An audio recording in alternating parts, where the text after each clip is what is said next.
très intéressant. Je suis heureux d'être parmi vous. Alors, en fait, je vais vous parler d'un sujet qui paraît un peu lointain, mais qui est assez proche, puisqu'il s'agit de la technique de la représentation en 360, que j'aborderai pas tellement d'un point de vue technique, mais plutôt d'un point de vue esthétique et philosophique. C'est pour ça que j'ai sous-titré Espèce d'espace.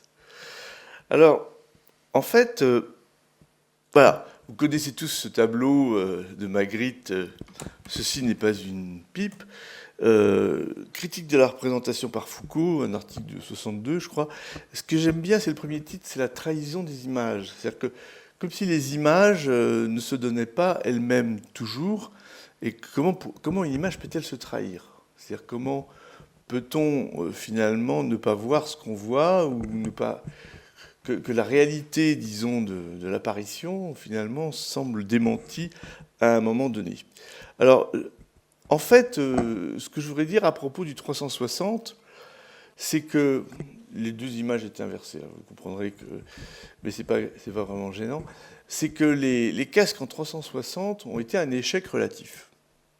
C'est-à-dire qu'on nous a vendu ça avec l'effet waouh, et puis, en réalité, il y a eu assez peu de choses à mettre dessus, et puis pas tellement de succès. Et la question qu'on peut se poser, c'est à quoi servent les technologies immersives? On a vu certains résultats dans le jeu vidéo, mais finalement, en matière esthétique, en matière de fiction, c'est vrai que la chirurgie à distance, c'est pas mal, pouvoir opérer quelqu'un de l'autre côté de l'Atlantique, mais c'est vrai que par rapport à l'immensité du projet qui nous a été vendu de réalité virtuelle, le résultat est extrêmement maigre, à tel point que le Apple Vision de Apple, on ne sait pas trop s'il va être continué. Bon, le Quest lui est beaucoup moins cher, donc sans doute il va durer un petit moment. Il y a quand même des gamers, mais c'est une vraie question. Alors, je reviens à mon Magritte, là, j'ai eu un petit saut d'image. En fait, ce que je voudrais faire, c'est une critique de la fenestralité. C'est-à-dire que l'évidence des images est peut-être d'abord la question de la fenêtre, qui est un thème culturel extrêmement connu en Occident, puisqu'il a structuré une grande partie des images. Alors cette image, on la connaît à peu près tous, c'est-à-dire qu'on a un paysage vu par une fenêtre. Il y a plusieurs tableaux du même genre de Magritte, et finalement, la ligne différentielle, c'est celle qui, verticalement, marque le côté du tableau, c'est-à-dire qui indique la représentation. C'est vrai que dans la représentation 360, la particularité, c'est qu'on fait disparaître le cadre de la fenestralité, puisqu'on est entouré par une image qui est à la fois devant, mais aussi à droite, à gauche, en haut et en bas. Alors, est-ce qu'on peut dire que, voilà, finalement, le casque 360 est une critique de la fenestralité traditionnelle des images? Alors, en fait, pour parler de critique de la fenestralité, un petit clin d'œil à notre ami Renez, puisque ce tableau est normalement, enfin, le vrai tableau est à Rennes. Moi, je dis juste un dessin préparatoire que j'ai acheté il y a quelques années de Pierre Roy. Alors, ce qui est intéressant, c'est que Pierre Roy a été un ami de Magritte, c'est-à-dire qu'il a eu une certaine influence sur lui.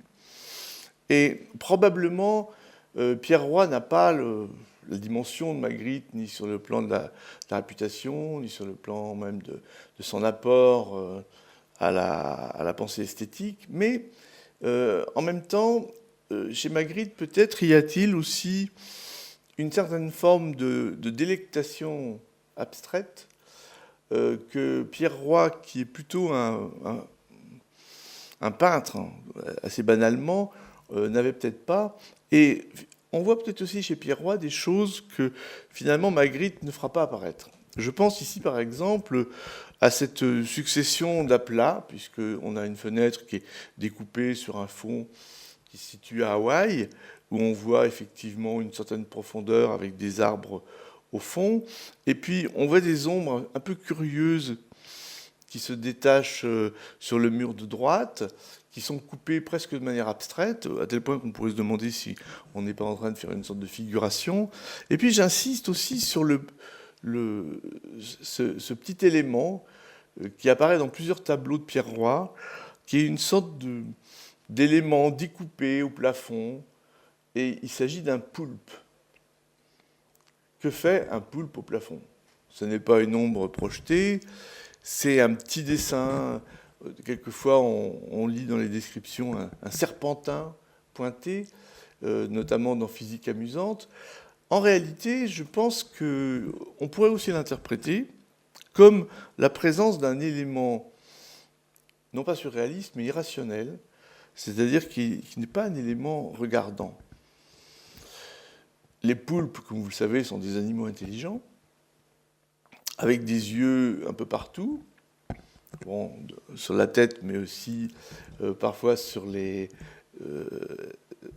leurs tentacules. Et si, finalement, notre espèce n'avait pas dominé le monde, et que, ayant été remplacés comme les dinosaures, on eût vu apparaître des poulpes comme l'espèce, quel type de tableau XL ferait des poulpes et à quoi ressembleraient leurs ordinateurs?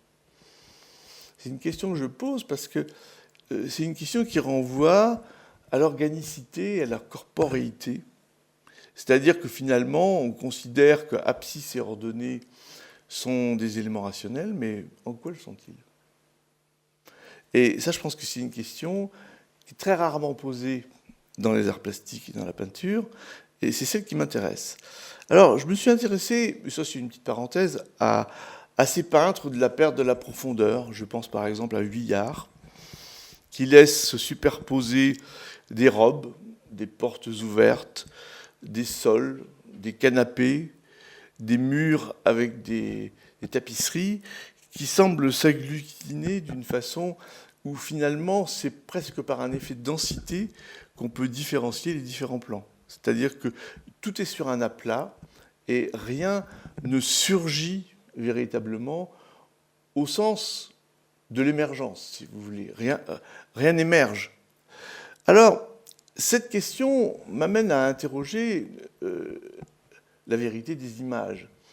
Vous connaissez peut-être ce tableau de Lorenzetti de 1344 que Arras commente longuement parce qu'il a une particularité, c'est qu'il fait coïncider sur la même image deux conceptions de l'infini, la conception ancienne, la présence de Dieu infini qui était finalement le fond doré, et puis cet infini qui amène vers un point qui est le point de fuite, ce qui fait qu'on a à la fois, au lieu de l'incarnation, au milieu du doré, on a deux représentations qui, au lieu de s'ajouter, peut-être se soustraient l'une à l'autre. C'est-à-dire qu'on voit l'infini de Dieu comme le sommet de la pyramide, et on voit l'infini de Dieu dans le doré. Mais pourquoi les deux? Alors, on sait que c'est un tableau de transition, on va dire, entre un univers plutôt byzantin, médiéval, et puis celui de la Renaissance, mais il pose la question aussi, justement, de la superposition de ce qu'on pourra appeler deux systèmes de formalisation complètement différents. Alors, ici, je fais un petit saut un peu plus d'un siècle, et je montre un tableau de Sarendam, qui est l'intérieur de l'église de Saint-Odulphe à Saint-Delpht. Et ce qui est intéressant, c'est que c'est vous savez, c'est un de ces grands peintres intérieurs d'église, avec deux vitres, ils sont un certain nombre. Et ce qui est intéressant, c'est qu'on se rend compte que la perspective devient, comme l'expliquera très bien Panofsky, une forme symbolique. C'est-à-dire qu'à un moment donné, la dimension formelle, géométrique de la disposition des lignes va acquérir une valeur qui va être une valeur symbolique. Cette valeur symbolique étant ici très clairement expliquée, puisqu'on voit bien que les lignes convergentes du plafond, de la perspective, en fait amènent à regarder le personnage qui parle en chair. Alors on peut penser qu'à cette époque-là, il s'agit effectivement d'un calviniste, et donc c'est bien dans la parole, et dans la parole seule, qu'est incarnée la présence divine, et certainement pas dans de fausses apparences qui sont certainement vouées aux gémonies par les protestants et luthériens de l'époque, surtout les calvinistes. C'est-à-dire qu'on a pratiquement une interdiction des images, on ne peut pas représenter, c'est de l'idolâtrie. Par contre, dans la parole, effectivement, s'incarne la présence du Dieu infini. Ce qui est amusant dans cette image, c'est qu'on trouve pratiquement la superposition du point de fuite avec le lieu d'énonciation de la parole divine énoncée par le prêcheur.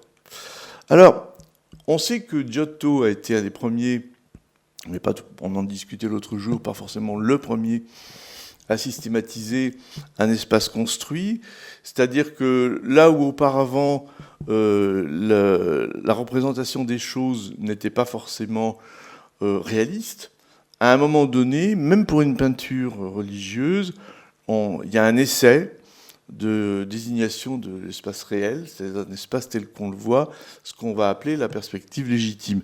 Il est quand même intéressant de noter que le Christ, dans cet espace, est quand même le plus grand, c'est-à-dire qu'on a gardé deux éléments, enfin on n'a pas choisi un petit homme pour représenter le Christ, il reste le plus grand, c'est-à-dire qu'on est à la fois là encore dans l'ancien système où la proportion des personnages était indiquée par leur dimension, et le fait que dans la réalité, soyez-vous important ou ne le soyez pas, vous serez plus ou moins grand selon que je vous vois de plus près ou de plus loin. C'est-à-dire qu'en réalité, ce qu'on appelle le réalisme, c'est que même si vous êtes le roi et que vous êtes au fond de la pièce, vous m'apparaîtrez plus petit que le manant qui se trouve au premier plan. Et ça, c'est quand même un changement très important dans ce qu'on a appelé le réalisme et que Descola qualifie d'ontologie réaliste.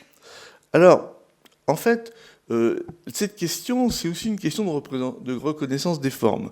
Quand on voit cette image, qui est une image abstraite, qui renvoie à une sorte de nulle part, on ne voit pas une pyramide au milieu.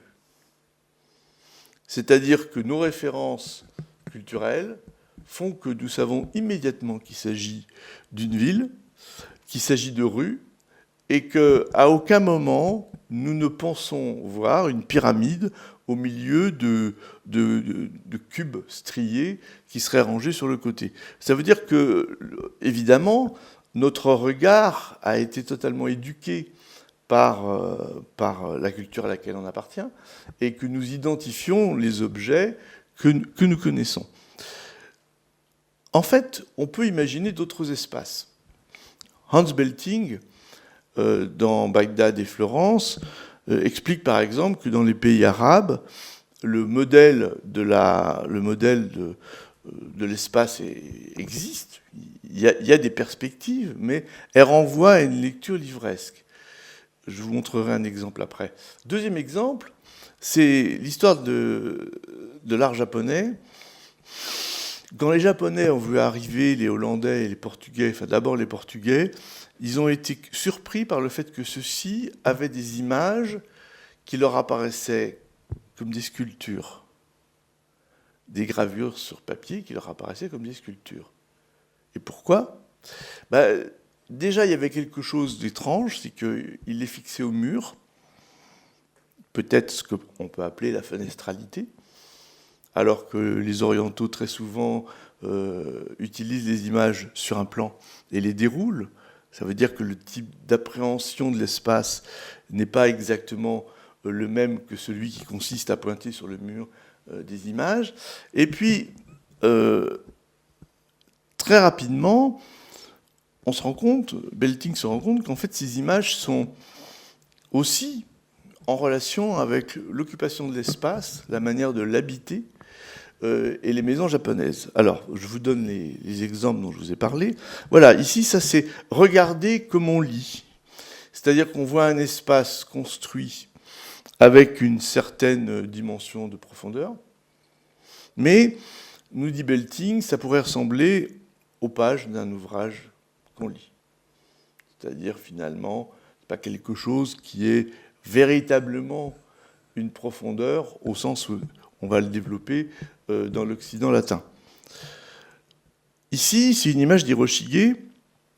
Alors c'est assez intéressant parce que elle apparaît très désordonnée à un regard occidental, c'est-à-dire que tout est plat, les plats se voisinent, se côtoient les uns les autres, et il y a du texte qui se promène. Évidemment, c'est une organisation de l'espace qui n'a rien à voir avec ce qui va être l'organisation de l'espace construit à partir du moment où s'établit la perspective en Occident. Je vais approfondir un petit peu. Voilà, ici vous avez une peinture de Hor, donc qui correspond un peu contemporain de Rembrandt et Vermeer, qui a peint des intérieurs de maisons vides. Donc on est dans le même type d'espace que ce qu'on a pu voir avec Sarandam. Et ici, vous avez un espace issu d'une estampe japonaise où la différence entre le dehors et le dedans n'apparaît pas vraiment. Il y a un arbre dedans, il y a une chose dehors. Et même si il y a des ordres de grandeur qui sont respectés, qui font que le personnage à droite, sans doute, est un peu plus éloigné, mais il doit être aussi un peu moins important, puisqu'il s'incline. Et on voit bien que la taille... Alors, il y a quand même une représentation de l'espace. Les meubles ont des angles. Je veux dire, on pourrait imaginer voilà, une sorte d'armoire Ikea à gauche, là, qui pourrait être montée si on n'a pas perdu le mode d'emploi et qu'on a gardé le petit outil, la clé Allen qui permet de le monter. Mais quand on compare avec ça une image de Larsen, donc un peintre assez connu en Suède, qui est un peintre d'aquarelle du 19e siècle, on voit bien qu'ici, bien que la technique soit différente, hein, avant on a une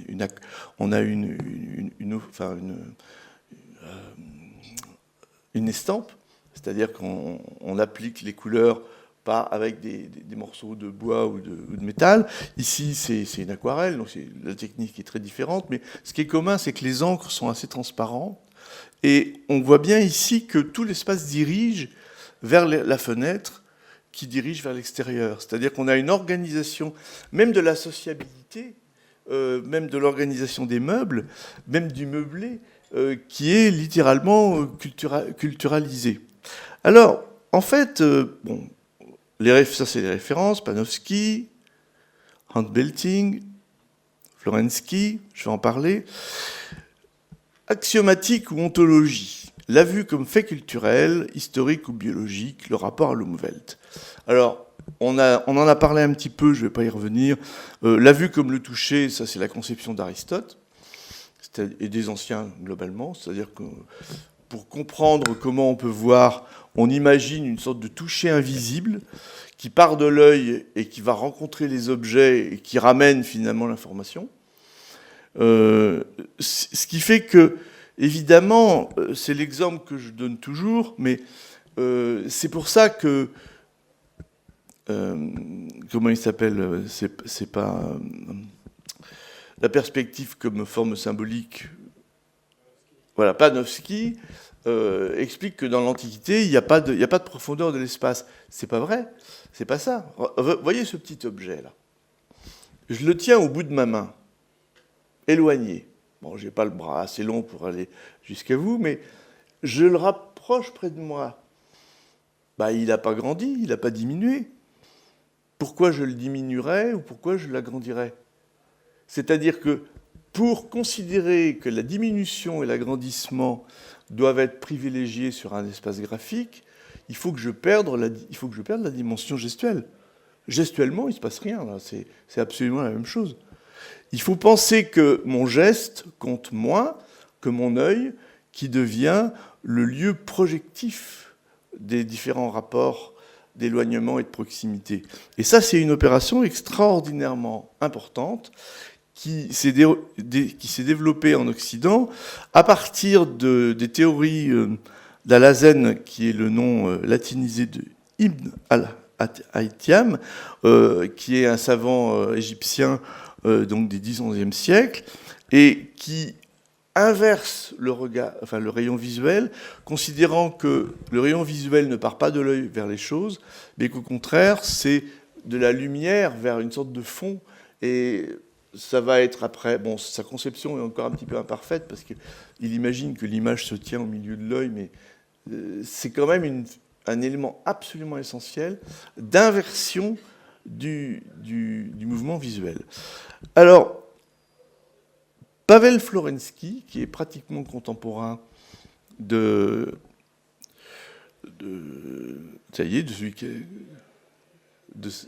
Excuse-moi, je perds le nom de... Attends. J'arrive pas à... De Panofsky, voilà. Eh bien, il écrit un livre très provocant en 1919, où il explique que finalement... En fait, il est très hostile à la Renaissance italienne. Et il explique que, de toute façon, nous dire que la représentation en perspective est une découverte extraordinaire, il ne dit pas du tout. Quand on regarde une icône, les icônes viennent vers nous. Et d'ailleurs, il prend un exemple très intéressant. Il dit, voilà, prenez une coquille d'œuf ronde. Alors l'œuf, vous savez, c'est quand même une grande symbolique dans la peinture.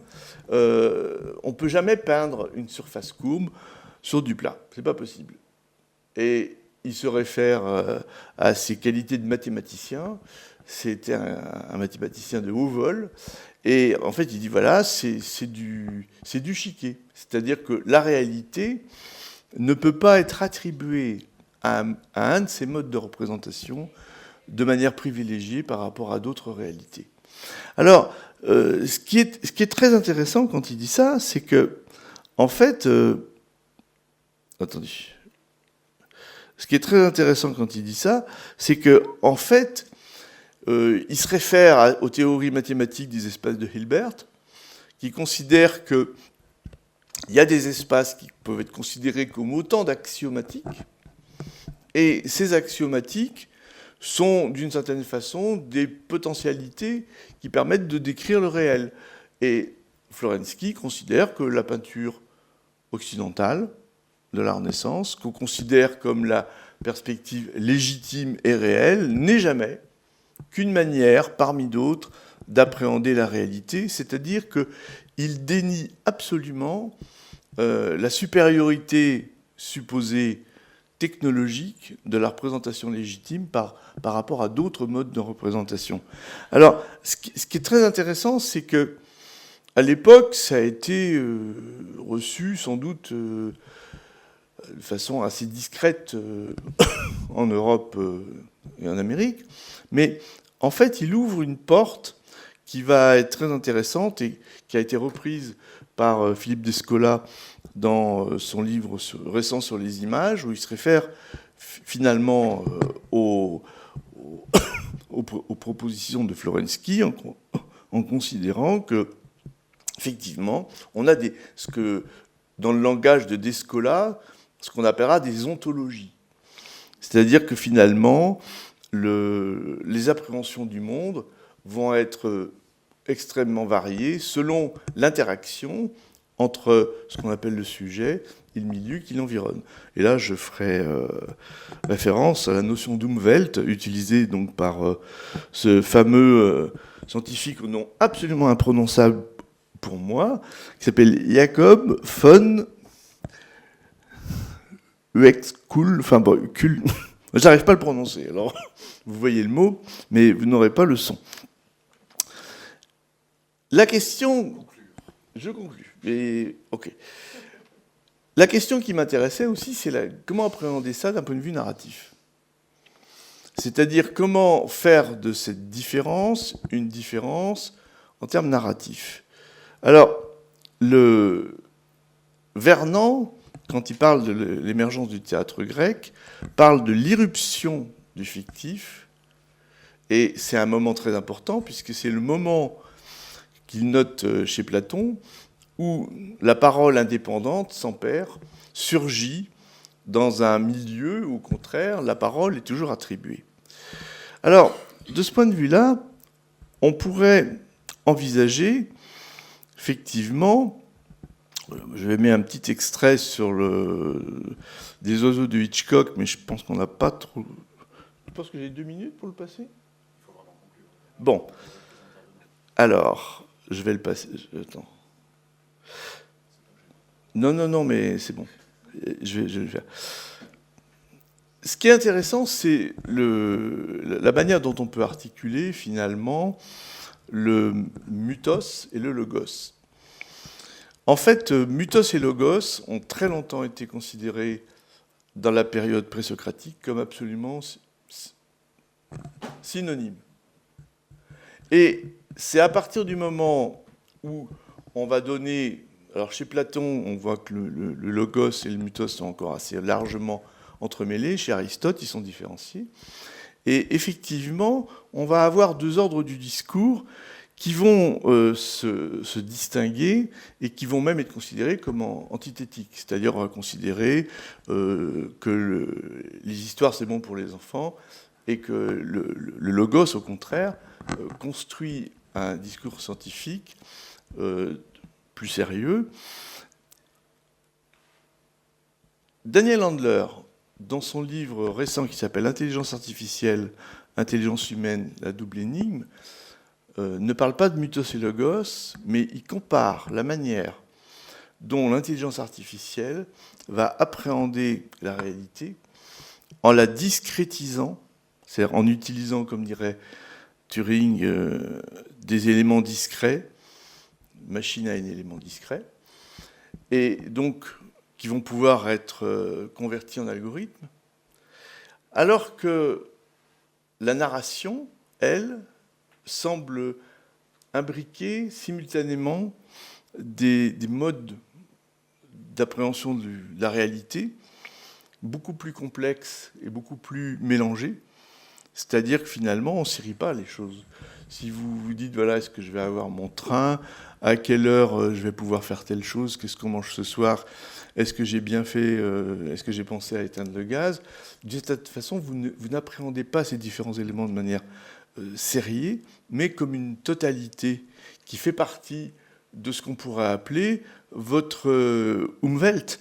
Et là, je voudrais revenir à ta présentation, parce que je pense que ce que tu as montré avec Consigny, c'est précisément la reconstruction d'un Umwelt dans un espace de démonstration, où effectivement le monde de la vie surgit par l'encombrement même qu'on peut avoir à le traverser. Et moi, je dirais que c'est le rôti de veau, le rôti de porc qui est servi à un moment donné, le gigot. Là, on n'est pas très loin de quelque chose qui serait de l'ordre de la présence réelle de la réalité. Et ça, je trouve ça assez intéressant. Voilà, excusez-moi, j'ai été un peu rapide sur la fin. Merci, Jacques. Merci.